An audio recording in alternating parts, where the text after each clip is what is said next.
Assalamualaikum warahmatullahi wabarakatuh. Berjumpa lagi dengan saya ya, Bang Ari Wibowo. Pada pertemuan kali ini kita akan lanjutkan pembahasan kita tentang perhitungan vapor liquid equilibrium ya. Di pertemuan yang lalu kita sudah membahas tentang perhitungan bubble point ya. Nah, di yang ini, pertemuan kali ini kita akan membahas tentang perhitungan dew point. Nah, dew point ini adalah titik di mana suatu campuran itu mulai mengembun seperti itu. Jadi ada sebagian fasenya yang berubah menjadi fase liquid. Seperti itu disebut sebagai dew point. Seperti itu. Nah, ini sebagai pengingat lagi saya tunjukkan kurva VLE-nya ya biar nggak lupa. Nah, di sini contohnya. Nah, di sini tuh kurva yang bawah ini. Oke, kurva yang bawah ini kalau isobarik VLE ya, kalau di sebelah sininya suhu. Ini garis yang bawah ini adalah garis bubble point, yang atas ini garis dew point. Jadi kalau kita sudah menghitung titik di mana suatu campuran itu mulai menguap ya. Jadi ada sebagian fasenya yang berubah menjadi uap. Kalau yang ini kita akan menghitung titik di mana campuran itu yang awalnya dia vapor itu mulai mengembun atau ada sebagian fasenya yang berubah menjadi liquid sehingga masuk ke daerah dua fase di sini. Ya, dua fase di sini sehingga nanti pada keadaan jenuhnya dia memiliki fase vapor dan fase liquid pada suhu dan tekanan tertentu seperti itu. Kita lanjutkan masih sama dengan soal yang kemarin, tapi kebalikannya di sini karena dia adalah dew point, maka yang diketahui di sini kalau dew point ya, silakan dew point untuk pressure ya, yang diketahui adalah Y dan suhunya, yang diminta adalah komposisi di fase liquid serta tekanannya berapa seperti itu. Nah, dan di sini ada juga bubble P-nya, diketahui kalau yang ini diketahui duty-nya ya, diketahui adalah Y dan P-nya, yang diminta adalah X dan T seperti itu. Jadi kita akan coba melakukan perhitungan sama seperti yang kemarin ya. Nah, di sini kita masih tetap memakai campuran metanol dengan air ya, metanol dengan etanol. Di sini ABC-nya ini saya dapatkan dari appendix B2 di buku Smith-Vanes gitu ya. Nah, jadi di ini misalkan kita ketahui Y1-nya, Y1 ini berarti fraksinya metanol di fase uap ya, Y1, oke. Ini metanolnya 1, etanolnya 2. Berarti kalau Y2 ini punyanya etanol seperti itu. Diketahui suhunya itu 75. Jadi artinya apa? Ada campuran isinya ini pada suhu 75 itu diharapkan dia sudah mulai mengembun. Nah, tekanannya berapa? Kemudian tekanannya dia berapa agar bisa mengembun. Kemudian nanti fase liquid yang dihasilkan dari embunnya itu berapa sih konsentrasinya? Itu sebenarnya yang ditanyakannya. Jadi seperti ini kita hitung dulu tekanan saturasinya ya, saturasinya atau tekanan uap jenuhnya. Ini dari rumus Antoine-nya ya. Jadi A minus B per T plus C seperti itu ya. T-nya di C75 ini. P1 P2-nya kita hitung juga ya, ini dari etanolnya di sini. Mohon maaf ini T-nya saya ganti dulu ya. T-nya kok mengarah ke situ ya. Ini E13 ya, E13. T-nya saya ganti ke sini. Oke, T. Ini jangan-jangan juga. Nah, ini juga T-nya saya ganti ke sini. Ya. Oke, jadi diketahui apa namanya? T-nya, P1-nya sekian, P2-nya sekian. Kemudian kita menghitung P totalnya. Nah, di sini karena yang diketahui adalah Y, ini cara ngitungnya nggak sama seperti yang kemarin. Kalau diketahui X itu caranya adalah sigma X kalikan P1 ya. Kalau yang ini kebalikannya ya. Berarti 1 dibagi sigma Y per P1. Nah, di sini kita punya Y1 dan Y2 dan P1 P2. Jadi kalau kita hitung itu jadi gini. 1 dibagi dengan Y1, ya ini N11, ini Y1 ya dibagi dengan P1 sat ditambah dengan Y2 dibagi dengan P2 sat. Nah, ini adalah P totalnya dari sini. Oke, sekian. Ini P totalnya. Nah, ketika sudah ketemu P totalnya, kita manfaatkan hukum Raoult yang ada di sini ya. Jadi X1-nya nanti bisa dicari dengan X1-nya itu adalah Y kalikan P dibagi dengan P1 sat. Berarti di sini ada Y ya dikalikan dengan P dibagi dengan P1 sat seperti itu.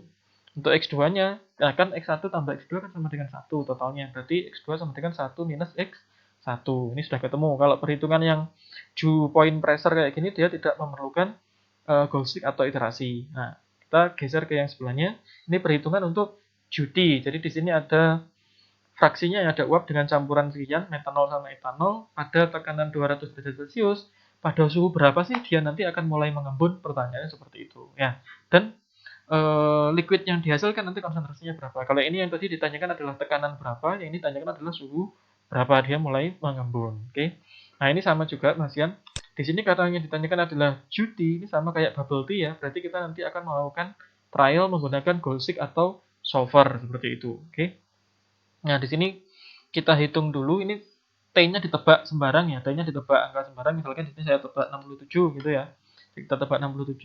P1 startnya Anda hitung ya. Anda hitung dengan cara seperti tadi ya, sama kayak ini ya, sama seperti ini. P2-nya juga ya. Nah, P2-nya juga. Oke, kemudian P totalnya ini karena yang dihitung adalah Ju ya, Ju, maka P totalnya menggunakan persamaan yang ini ya. 1 dibagi dengan sigma YI per PI1 ya di sini. Oke. Nah, di sini. Oke, jadi R11 ya, R11 dibagi dengan R18. Ini Y1 dibagi P1 ditambah Y2 dibagi dengan P2, ketemunya sekian. Oke. 101,17. Nah, tapi kita inginnya kan P-nya 200 derajat Celcius, P-nya 200 kPa. Maka di sini kita bisa gosik di sini ya, kita gosik. Ini bisa pakai gosik atau pakai solver ya, sama aja. Sama. Oke. Ini kita klik gosik di sini, gosik. Nah, di sini R20 kita set nilainya mau berapa? Mau 200 ya. Mau 200.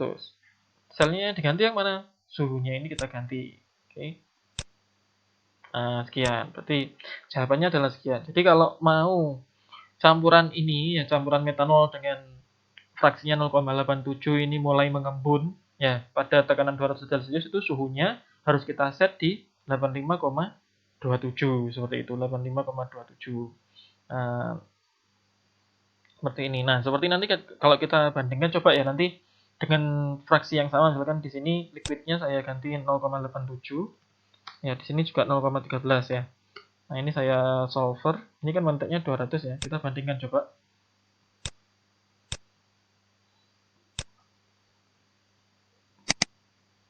Pacing misalnya ini.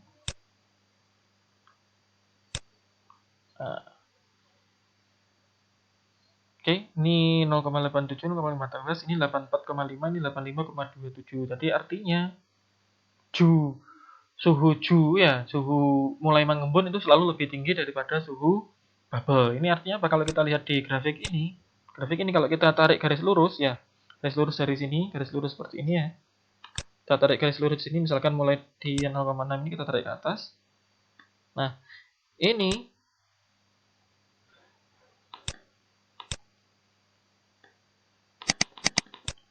di titik ini ya, titik ini adalah namanya bubble point-nya tadi atau bubble T-nya tadi di sini.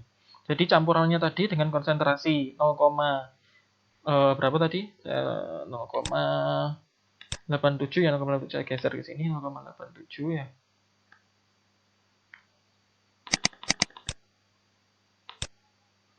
0,87 seperti itu. Jadi dia itu mulai mendidih ya, mulai mendidih atau berubah fase itu pada titik ini bubble point.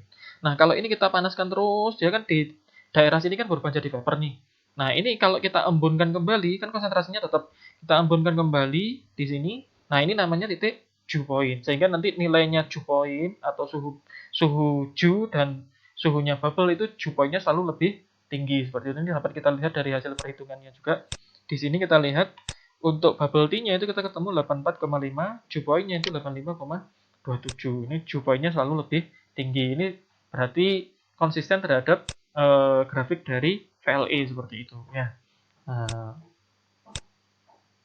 oke, seperti itu. Nah, selanjutnya kita akan sedikit bahas tentang bagaimana kalau data yang tersedia itu jumlahnya banyak. Kalau ini kan gampang ya, data yang tersedia kan jumlahnya sedikit, cuma satu data aja, X1, X2 sama T. Nah, kalau misalkan datanya jumlahnya banyak nih, misalkan seperti ini.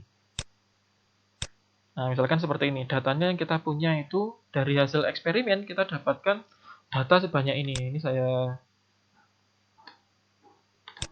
close dulu ya. Nah, datanya seperti ini, kita punya nilai dari ini suhu dengan boiling point dari campuran tersebut ya, atau titik didih dari campuran tersebut dengan konsentrasinya dia ya. Nah, ini gimana caranya menentukan masing-masing Y1, Y2-nya, Y3, Y4-nya? Ini sebenarnya lebih gampang caranya sama seperti yang tadi ya. Misalkan kalau di sini kita melakukan perhitungan bubble T, ini sebagai contoh ya, bubble T. Sama seperti biasa kita harus menentukan dulu nilai dari konstanta Antoine-nya. Ini saya peroleh dari saya peroleh dari Dortmund Data Bank ya, saya peroleh dari Dortmund Data Bank ini dapatnya sekian ya. Oke. Nah, tapi nanti Anda juga bisa melihat di appendix B ya, di appendix B-nya Smith Vanes tadi, tapi nilainya nanti pasti beda karena persamaan yang digunakan kalau di sana itu pakai len, kalau di sini pakai log ya. Juga tekanannya satunya di sini milimeter Hg, kalau di sana kalau nggak salah satuannya kPa seperti itu ya. Oke, jadi cari dulu nilainya ini. Kemudian dari data ini nanti akan kita olah. Di sini kan dari persamaan antoannya ini yang diminta suhunya itu satuannya derajat Celcius. Maka ini tadi yang hasil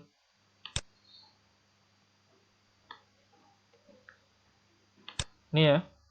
Nah, di sini ini nilainya kalau kita rubah ke Celcius berapa? Ya, nilainya kalau kita berubah ke Celcius berapa? Ya, ini kan masih Kelvin, maka kita jadikan Celcius. Ini kan ini dikurangin dengan 273,15 ya, kita jadikan Celcius. Oke. Nah, sekian ya. Baru ini kita nanti drag ke bawah. Oke, jadi suhunya sekian. Oke. Suhunya sekian. Ini kok 323.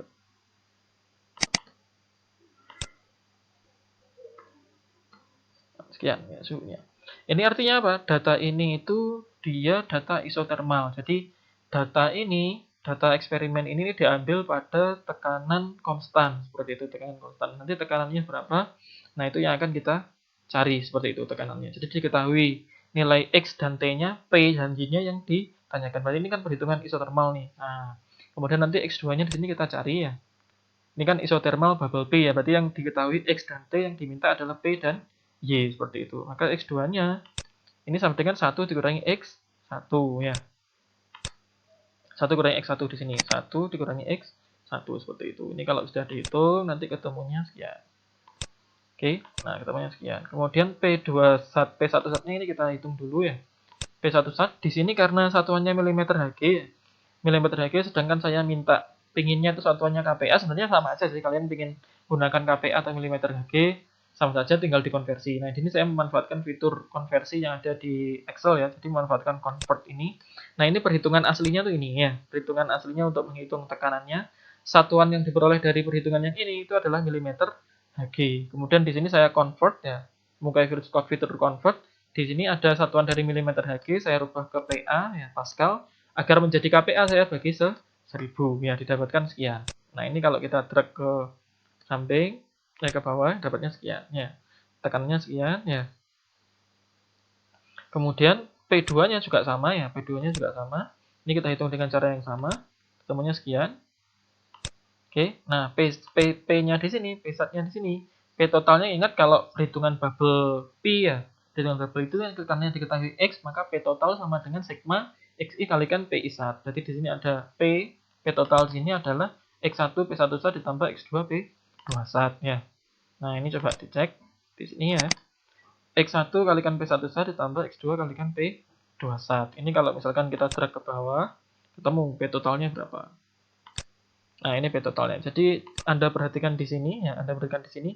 P-nya nilainya berubah, tapi suhunya konstan. Ini namanya grafik isotermal nanti ya, grafik isotermal. Jadi suhunya tetap, tekanannya yang berubah. Karena nanti ada lagi yang tekanannya tetap, suhunya yang berubah. Berarti itu prosesnya proses isobarik seperti itu. Nah, Y1-nya itu dihitung dari persamaan ini. Y1 ini pakai persamaan Roth yang sederhana tadi ya. Y1 sama dengan X1 kalikan P1 sat dibagi dengan P di sini. Berarti X1 kalikan P1 sat, ya, X1 kalikan P1 sat, X1 P1 sat dibagi dengan P total seperti itu. Oke, ini saya hitamkan dulu. Nah, ini Y2-nya juga sama ya. Y2-nya cara ngitungnya sama, diperoleh seperti ini. Oke, jadi P-nya sudah ketemu, Y1, Y2-nya sudah ketemu. Oke. Nah, karena kita punya data yang lengkap seperti ini, biasanya sih data seperti ini juga disajikan dalam bentuk grafik seperti itu. Kita buat grafiknya seperti ini. Kita buat dulu grafiknya ya. Insert. Grafiknya jadi versusnya nanti kalau kita lihat di sini.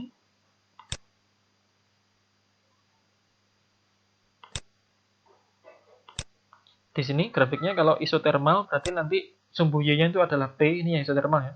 Sumbu Y-nya P, sumbu X-nya itu adalah fraksi mol ya. Berarti P versus fraksi mol. Fraksi molnya di sini kita pilih yang nanti punyanya metanol zat pertama ya.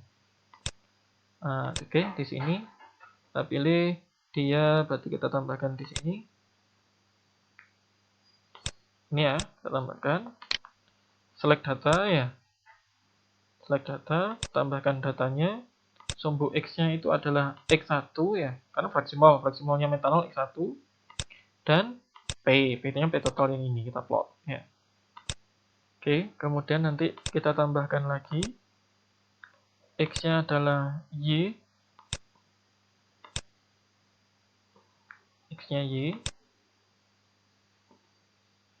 Oke. Y-nya itu adalah P, tetap P ya, tetap P.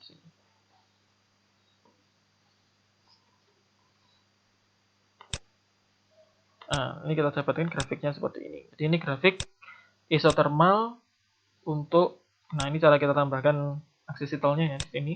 Nah, kita tambahkan di sini ini adalah X1 ya, punyanya metanol. Oke. Di sini ini adalah P satuannya KPA ya. Oke, nah jadi grafiknya seperti ini. Ini grafik dari, nah kalau gambar grafik ini biar bagus, ini kan warnanya abu-abu nih. Kalau orang lihat tuh nggak kelihatan ya. Jadi di sini kita biasanya warnanya ditebeli ya, biar orang kalau baca tuh tahu ya ditebeli. Nah ini berarti kan hurufnya ditebeli nih. Nah berarti kemudian nanti sumbu Y-nya ini kan garisnya masih abu-abu juga, kita tebeli jadi hitam ya. Di sini juga kita tebeli jadi hitam. Kemudian ini nggak perlu garis kotak-kotak di tengahnya seperti ini, jadi jelek grafiknya. Biasanya kita hapus seperti ini. Ini dihapus ya, seperti itu. Kemudian di sini kita bisa tambahkan tick mark ya di sebelahnya ya, agar kita tahu posisi yang tepat dari yang di situ berapa, dari angka-angkanya. Ini tick marknya kita munculkan majority P-nya di sini ya. Jadikan misalkan kita pilih yang offside, jadi nanti ada garis-garisnya di sini. Oke, di sini juga kita kasih tick mark ya. Kita kasih tick mark seperti ini aja ya, kita kasih tick mark. Nah seperti itu. Ini juga harusnya kan maksimal nilainya kan 1 ya, maksimal nilainya 1. Ini bisa kita set juga. Nah ini sambil belajar Excel sedikit-sedikit ya, biar gak kudet masalah Excel ya. Nah ini kan maksimalnya 1,2 ini bisa kita ganti 1 seperti itu. Kemudian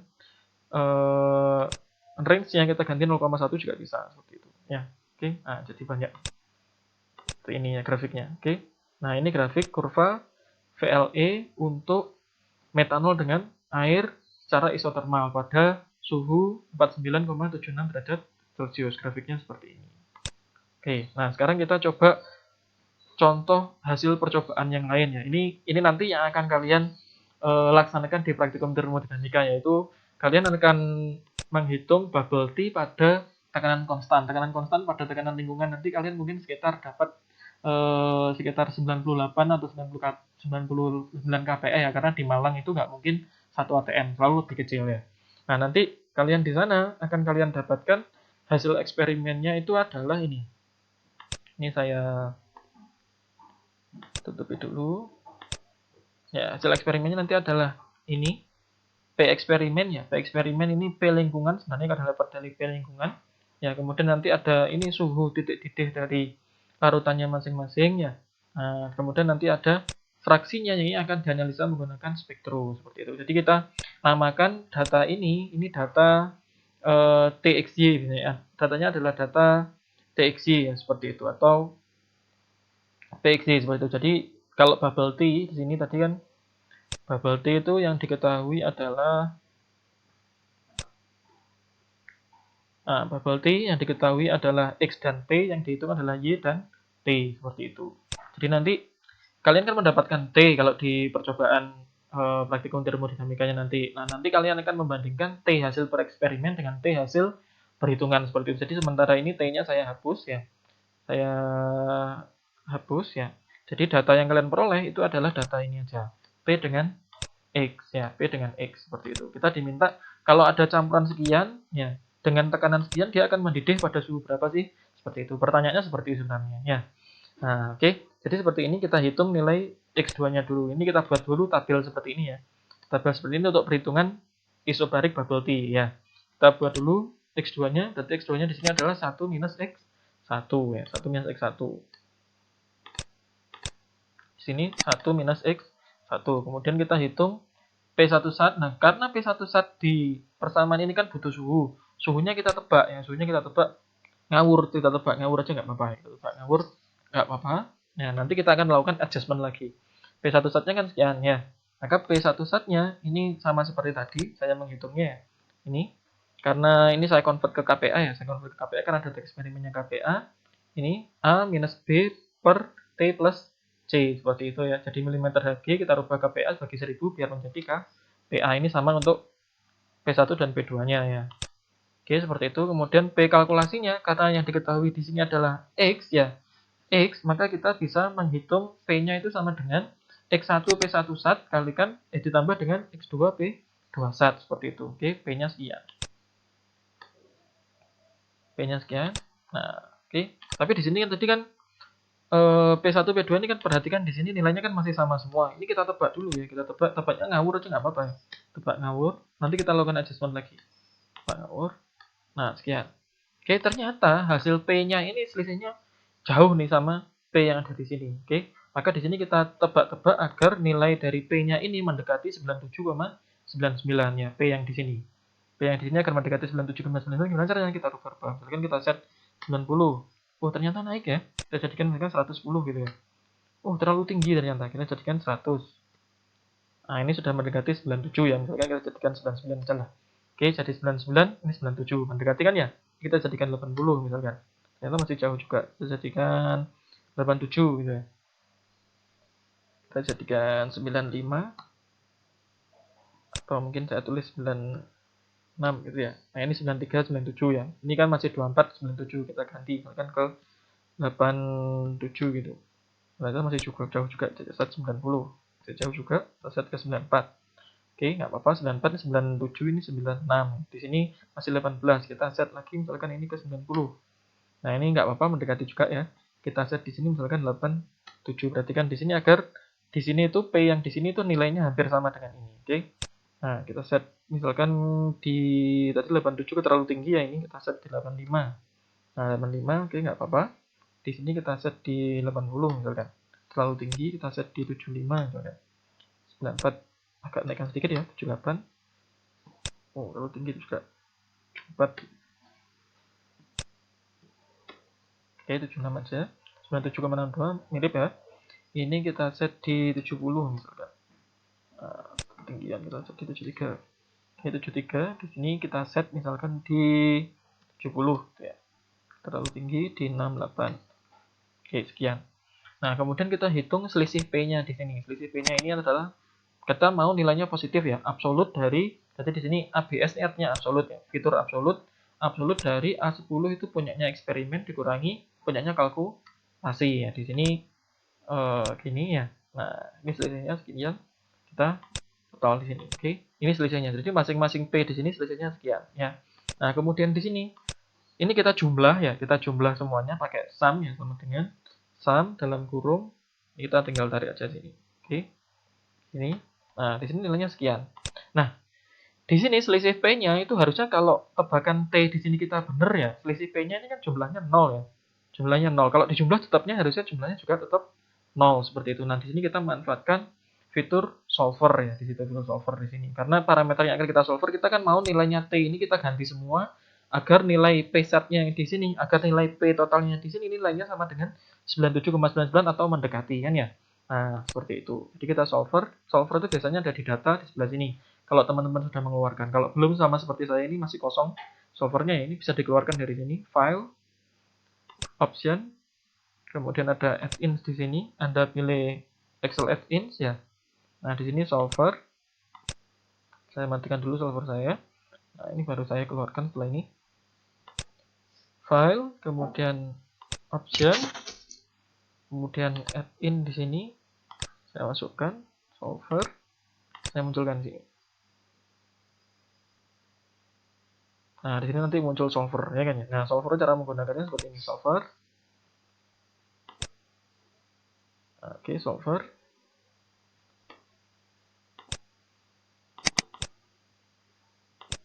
Maaf ini bekas pekerjaan yang sebelumnya ya.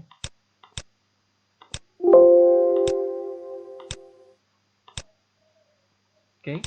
Jadi ini set objektifnya kita pilih yang ini ya. Set objektifnya value-nya kita pingin dia kan 0 ya harusnya. Nilainya 0. Kalau ini nilainya selisih P-nya masing-masing 0, kalau kita jumlah nilainya kan juga 0. Dengan mengganti T-nya ini kita ganti semua. Ya, T-nya ini kita ganti semua. Oke, seperti itu. Tinggal solve di sini. Oke. Nah, di sini ternyata hasilnya ada yang mendekati ya. Di sini mendekati 98, 97. Nilai P-nya dari 97,99 ini mendekati hasil di sini seperti itu. Jadi sebenarnya tebakan awalnya itu kalau kita mendekati itu hasilnya bisa lebih bagus seperti itu ya. Jadi misalkan di sini saya ganti, misalkan saya ngawur kayak yang tadi ya. Saya ngawur misalkan 98, di sini 95 gitu. Misalkan saya ngawur ini. Saya ngawur ya. Di sini kemudian saya solver lagi. Udah. Solver ya. Ini sama seperti tadi. Atau Anda bisa menggunakan fitur minimisasi ini,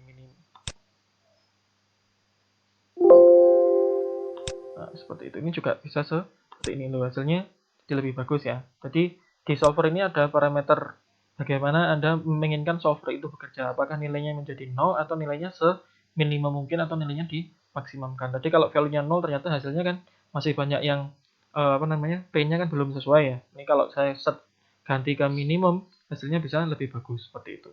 Oke. Nah, jadi di sini ini kan P-nya sudah mirip dengan P yang di sini ya. Walaupun ada 1 2 yang jumlahnya atau masih ini kayak ini 97,98 kan nggak masalah ya, sama dengan 97,99. Nah, kalau sudah ketemu P-nya seperti ini kita bisa hitung nilai Y-nya ya, Y. Y itu kan tadi kalau dari persamaan ini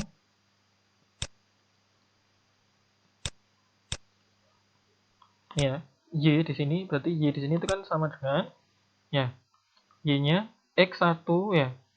X1 dikali dengan P1 set dibagi dengan P total atau P kalkulasinya ini. Oke. Sekian. Oh, warnanya masih putih. Oke, kita tarik ke bawah. Seperti itu ya. Nah, kemudian nanti Y2-nya ini tinggal kalau Y1-nya sudah ketemu ya Y2-nya tinggal 1 minus Y1 seperti itu ya. 1 minus Y1. Nah, ketemu Y2-nya sekian. Oke, ketemu Y2-nya sekian. Nah, ini kalau kita plot ya, kalau kita plot misalkan di plot seperti yang tadi. Coba saya plot.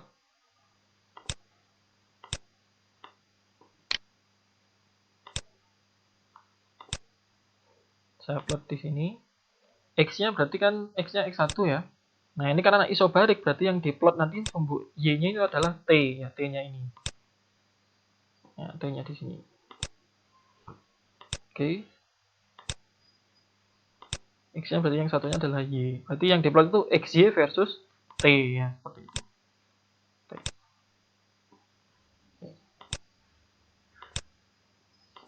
Nah, coba perhatikan di sini. Nah, di sini grafiknya ini jelek banget. Masuk grafik kayak gini. Kalau orang lihat itu rasanya itu pengen nyoret-nyoret ya kalau misalkan grafiknya yang Anda tampilkan seperti ini ya.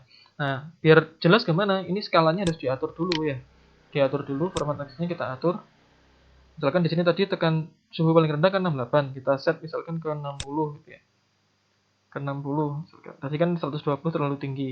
Maaf. Di sini 120 boleh ya. Minimumnya yang kita set jadi 60. Nah, grafiknya yang bawahnya di sini kita set jadi 100. Nah, ini grafiknya kan sudah mulai kelihatan ya. Grafiknya mulai kelihatan. Ini tick mark-nya kita set di side ya. Di sini juga kita set di tick mark-nya kita kasih juga di side ya. Di sini oke, ini kita ganti 0,1. Oke. Oke, jadi grafiknya kayak gini jadinya. Oke. Nah, sama seperti yang tadi.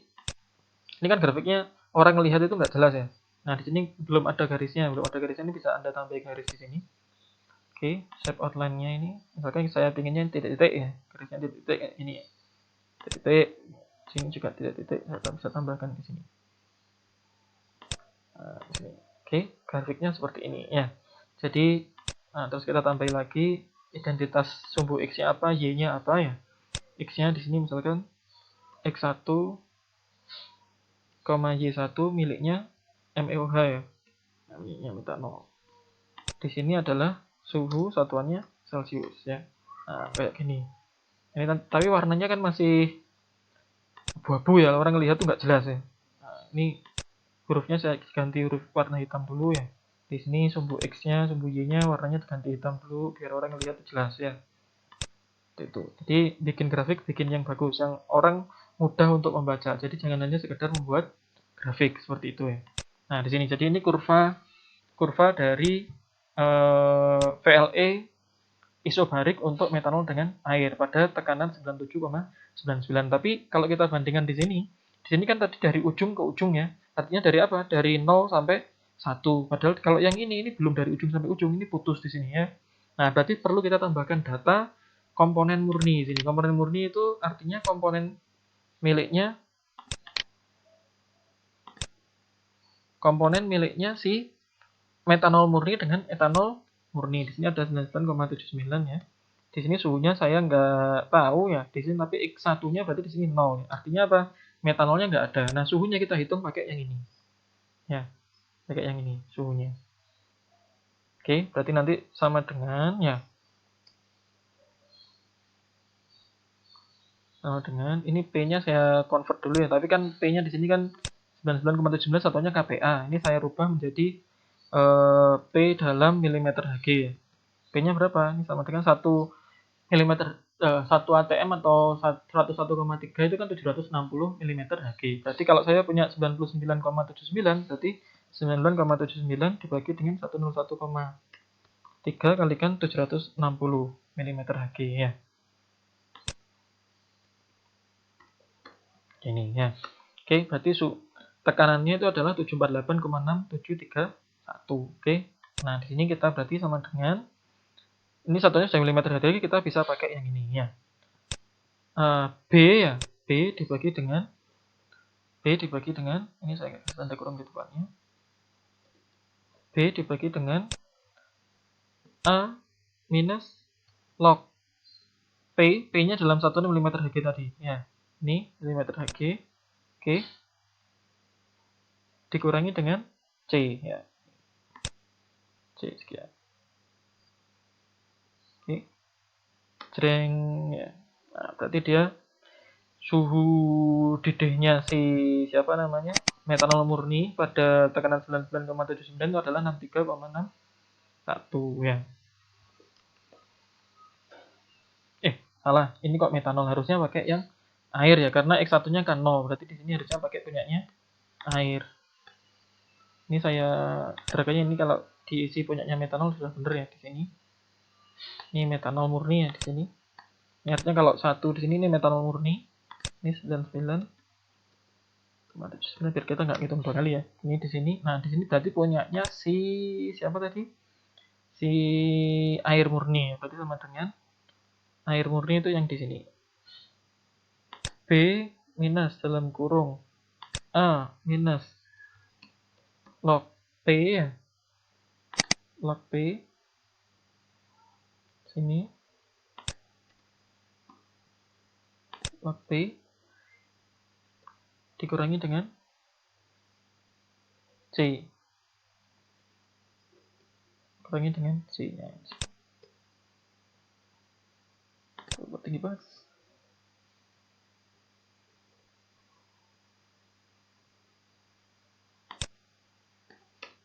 Sama dengan kita ulangi ya. B dibagi dengan A minus log P ya. Minus log P dikurangi dengan C. Nah, ini suhunya didihnya air kalau tekanannya 99,79 itu ketemunya 99,58 ya. Oke. Nah, berarti di sini X2-nya 1 ya. Dan 1. Saya ulangi. Ini hanya cuma untuk melengkapi data aja, ini nggak perlu dihitung di sini, nggak apa-apa. Otomatis kalau X2-nya 1, berarti Y2-nya di sini 1, Y1-nya 0 ya. Kalau X1-nya 1, berarti Y1-nya 1, Y2-nya 0. Nah, kita grafiknya ini kita rubah tadi, select data. Di sini kita edit ya. Kita edit X-nya, ini kita tambahi sekian tadi. Sekian. Y-nya kita pilih yang T tadi. Nah, jadi gini. Oke. Edit. Ini X-nya kita pilih yang Y tadi ya. Y, sorry ini Y kayak gini, Y-nya diisi juga ya. Kemudian T-nya kita pilih ini X ya. Oke, kita oke. Y1-nya ini berarti di sini 0 karena X1-nya 0 ya. Ini Y2-nya berarti 1. Kalau yang di sini berarti ini 1, ini 0 kayak gini. Oke, jadi grafiknya jadi grafik penuh kayak gini. Grafiknya penuh kayak gini. Oke. Nah, ini kalau mau ini bisa dihilangkan ya. Bisa dihilangkan seperti ini. Oke. Bisa dihilangkan. Jadi grafiknya jadi bagus seperti ini ya, ini grafiknya. Oke. Nah, ini tutorial kalau misalkan kita mau melakukan perhitungan VLE kalau datanya jumlahnya banyak. Jadi nggak hanya perhitungan satu titik aja, ini perhitungan beberapa titik. Nanti kalian di praktikum termodinamika itu akan melakukan cara perhitungan yang ini. Jadi diingat-ingat ya untuk yang perhitungan isobarik bubble T-nya seperti itu. Oke. Nah, oke jadi ini bubble T.